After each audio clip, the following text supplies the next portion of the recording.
அனைவருக்கும் வணக்கம். இந்த பதிவில் பார்க்க போற படம் மீசா. படம் எப்படி இருக்குன்னு பார்ப்போம். 2025 மலையாளம் டிராமாவா தமிழ் டப்பிங்லே வெளியாகிருக்கிற படம் மீசா.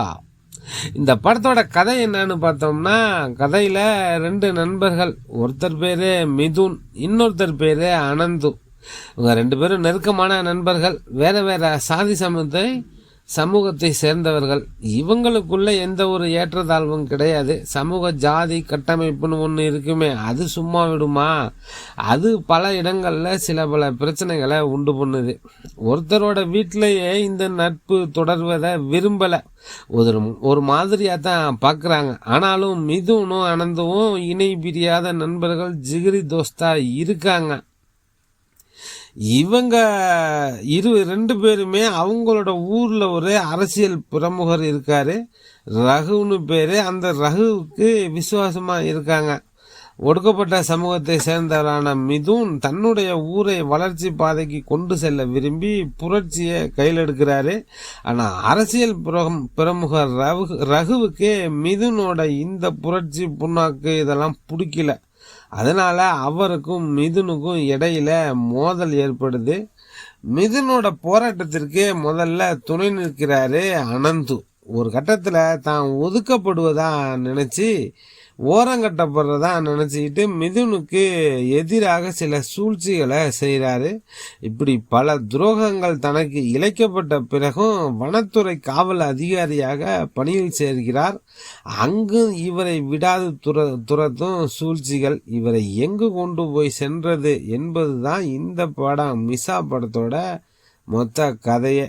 நண்பனுக்கு உற்ற துணையாக வரும் இடத்திலும், ஊர் மக்களின் வளர்ச்சிக்காக புரட்சி செய்யும் இடத்திலும், துரோகம் செய்தவர்களுக்கு எதிராக பகையுணர்ச்சி வெளிப்படுத்தும் விதத்திலும் நடிப்பில் வேட்டையாடி விளையாடுகிறார் கதிர். காழ்ப்புணர்ச்சியும் குற்ற உணர்ச்சியும் தன்னுடைய சின்ன சின்ன முகபாவனைகளை வெளிப்படுத்தி கதாபாத்திரத்துக்கு வலு சேர்த்திருக்கிறார் ஹக்கீம் ஷாஜகான். வேட்டைக்காரராக வரும் சின்டாம் சாக்கோ சரியாக குறிவைத்து கைத்தட்டல்களை அள்ளுகிறார். சாக்கோ நடிப்பு படத்துக்கு சுவாரஸ்யத்தை கூட்டுகிறது. இவங்களை தாண்டி ஸ்ரீகாந்த் முரளி நல்ல அழுத்தமான நடிப்பை கொடுத்திருக்காரு. காடு, மலை, கடலுக்கு அருகில் இருக்கும் ஊர் என அதன் அழகியல் மாறாமல் பதிவு செய்திருக்கிறார் ஒளிப்பதிவாளர் சுரேஷ் ராஜன். நான் லீனியர் திரைக்கதையை நேர்த்தியாக கோர்த்திருக்கிறார் படத்தொகுப்பாளர் மனோஜ். படத்துல விலங்குகள், நீர்வீழ்ச்சிகள், மலை உச்சி பகுதி ஆகிய காட்சிகளை கிராபிக்ஸ் தரம் ரொம்ப சுமாரா தான் இருக்கு. தொடக்கத்திலேயே கதைக்குள்ள நேரடியா சென்று நான் லீனியர் வடிவில் குழப்பமின்றி விறுவிறுப்பாக கதை சொல்ல முயற்சிக்கிறாரு இயக்குனர் MC ஜோசப். ஒடுக்கப்பட்ட தாழ்த்தப்பட்ட மக்களுக்கு எதிராக நிகழ்த்தப்படும் தீண்டாமை கொடுமையையும், ஒடுக்கப்பட்ட மக்களின் வளர்ச்சிக்கு எதிராக நிற்கும் அரசியல் பிரமுகர்களின் முகத்தையும் அழுத்தமாக காட்சிப்படுத்தியிருக்கார் இயக்குனர் MC ஜோசப். பழிவாங்க துடிக்கும் அனந்து, உண்மையை எடுத்துரைக்க நினைக்கும் மிதுன், வேட்டையாட களமிறங்கும் கித்தோ, அதான் இந்த சின்டாம் சாக்கோ தான் அந்த கித்தோ ரோலை பண்ணியிருக்காரு. அந்த 3 பேரோட மோதல் புள்ளியை தனித்தனியா முக்கோண வடிவில் கோத்திருக்காரு இயக்குனர். பெரும் எதிர்பார்ப்புடன் உன்னிப்பாக படம் பார்த்துட்டு இருக்கும்போது இறுதியில் ஒரு 30 நிமிட படத்தை செயற்கைத்தனமா எங்கெங்கே கொண்டு சென்று நம்மளை குழப்பம் செய்து பெரும் ஏமாற்றத்தை தான் படக்குழு கொடுத்திருக்கு. காடு, மலை என பள்ளங்களில் பயணித்த கதை இறுதி வரை அதை நேர்த்தியாக கெட்டியாக கரை சேர்த்திருந்தால் இந்த மிசா த்ரில் அனுபவமா இருந்திருக்கும்.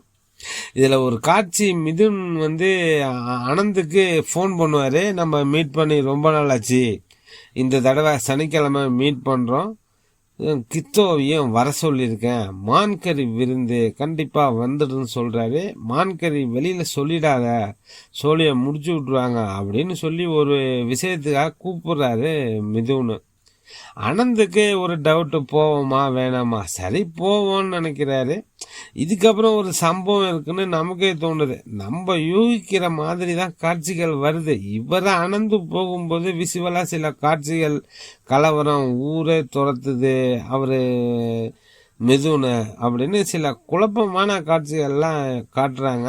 மிதுன் தான் பார்ட்டிக்கு கூப்பிட்டாரு. அப்ப அவர் நல்லா தானே இருக்காரு. அப்புறம் அந்த கலவரம், அவருக்கு ஒரு மாதிரி ப்ராப்ளம், கண்ணாப்புன்னு வெட்டு குத்துலாம் எதுக்குன்னு நமக்கு தெரியல. டைரக்டருக்கு நமக்கு தெரியுது அவர் மிதுனுக்கு ஒன்றும் ஆகலை, அவர் தான் பார்ட்டிக்கு கூப்பிட்டுருக்காருன்னு. ஃப்ளாஷ்பேக் காட்சியில் அவர் நல்லா தான் இருந்திருக்கணும். ஆனால் டைரக்டருக்கு தெரியல. நான் லீனியராக கதை சொல்கிறேன்னு போட்டு குழப்பி வச்சிருக்காங்க படக்குழு. மிதுனோட கதாபாத்திரம் தான் நம்ம கதிர் பண்ணியிருக்காரு. கதிரோட கதாபாத்திரத்தை டக்குன்னு க்ளோஸ் பண்ணிட்டாங்க. ஏன்னா அதுக்குள்ள இந்த மாதிரி பண்ணிட்டாங்களே அப்படின்னு தான் இருக்கு கதிரோட கதாபாத்திரம். கதை ஒரு லாஜிக் இல்லாம நகருது. இது ஒரு பொலிட்டிக்கல் கிரைம் டிராமா மூவின்னு எடுத்துக்கலாம். ஒரு சுவாரஸ்யமான கதைக்களம். படத்துல சில கதாபாத்திரங்கள் நல்லாவே வடிவமைச்சிருக்காங்க. ஓவராலா எக்ஸ்டாப்ளிஷ் பண்ண முடியலையோ அப்படின்னு தான் நமக்கு தோணுது. இவங்க எப்படியோ ஆரம்பிச்சிருக்காங்க நல்ல விதமா, ஆனா சரியா முடிக்க தெரியல. நல்ல ஒரு கிளைமேக்ஸ். ஆரம்பம் நல்லா தான் இருக்கு, முடிவு சரியில்லை. அடல் கண்டென்ட்னு எதுவும் பெருசா இல்லை. ஃபேமிலியோட பார்க்கக்கூடிய ஒரு படம் தான் இந்த படம். ஃபர்ஸ்ட் ஹாப்ல எதிர்பார்ப்பை எகிர வைக்குது. அந்த எதிர்பார்ப்பு செகண்ட் ஹாப்ல பூர்த்தி செய்யல.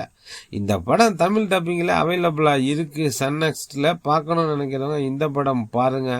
இந்த படத்தின் நடிகர்கள் கதிர், சிண்டோம், சாக்கோ, ஜூ பேபி, சுதீர் கூப்பா, ஸ்ரீகாந்த் முரளி, உன்னிலாலு, ஹக்கீம் ஷாஜகான், ரஞ்சித் வெங்கோடன், நிதின் ராஜா மற்றும் பலர் இணைந்து நடிச்சிருக்காங்க. இயக்குனர் MC Joseph. Okay friends, Delta 7 நண்பர்களுக்கு நன்றிகள் பல.